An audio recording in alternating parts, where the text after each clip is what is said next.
সরকার জুলাই আন্দোলনের আদর্শের বিপরীতে হাঁটছে। গণভোটের গণরায় বাস্তবায়নের বিরুদ্ধে অবস্থান নিয়েছে। চট্টগ্রামের লালদিঘি মাঠে 11 দলের বিভাগীয় সমাবেশে কথা বলেন নেতারা। সমাবেশের প্রধান অতিথি হিসেবে উপস্থিত আছেন জামায়াতে ইসলামের বাংলাদেশের আমির ও সংসদের বিরোধী দলীয় নেতা ডাক্তার শফিকুর রহমান। বিশেষ অতিথি হিসেবে এনসিপি নেতা ও বিরোধী দলের chief whip Nahid Islam, LDP নেতা কর্নেল অলি আহমেদ ও 11 দলের প্রথম সারির নেতারা। তারা আরো বলেন, এবারের বাজেট বৈষম্য চাপিয়ে দেওয়ার বাজেট। নতুনভাবে বাংলাদেশকে শাসন করতে বিএনপি ব্যর্থ।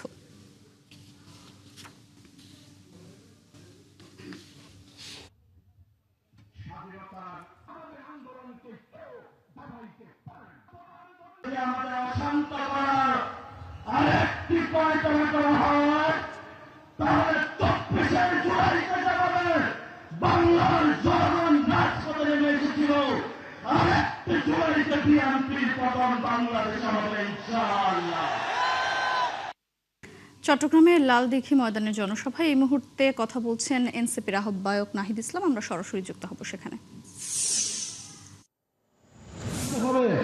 আমরা দেখেছি কয়েকদিন আগে চট্টগ্রামে তারা জুলাইয়ের গ্রাফিতি মুছে ফেলতে চেয়েছিল, আপনারা সেটা ঠেকিয়ে দিয়েছিলেন। এরকম প্রত্যেকটি জায়গায় জুলাই গণঅভ্যুত্থানের বিপক্ষে যারা যাবে, দুর্নীতি স্বৈরাচারের পক্ষে যারা যাবে, তাদের বিরুদ্ধে আপনাদেরকে দাঁড়াতে হবে। সরকারকে অবশ্যই জবাবদিহিতার আওতায় আনতে হবে। প্রত্যেকটা মন্ত্রীকে জবাবদিহিতার আনতে হবে। সেই দায়িত্ব আমরা সংসদে পালন করব এবং আপনারা যারা মাঠে আছেন, জনগণের নেতৃত্ব দিচ্ছেন, আপনাদেরকেও সেই দায়িত্ব পালন করে নিতে হবে। সরকারের হাতে খুব বেশি সময় নেই। যদি সরকার এইভাবেই চলতে থাকে, ফলে সরকারের প্রতি আমরা আহ্বান জানাবো, জনগণের পক্ষে আসুন, জুলাই গণঅভ্যুত্থানের পক্ষে আসুন, নতুন বাংলাদেশের পক্ষে আসুন। আমরা সকলে মিলে ঐক্যবদ্ধভাবে এই বাংলাদেশকে আবার নতুন করে গড়ে তুলবো ইনশাআল্লাহ। সবাই দোয়া রাখবেন। আবারও দেখা হবে। লড়াই আমাদের চলমান থাকবে, সংগ্রাম আমাদের চলমান থাকবে। আসসালামু আলাইকুম রহমতুল্লাহ।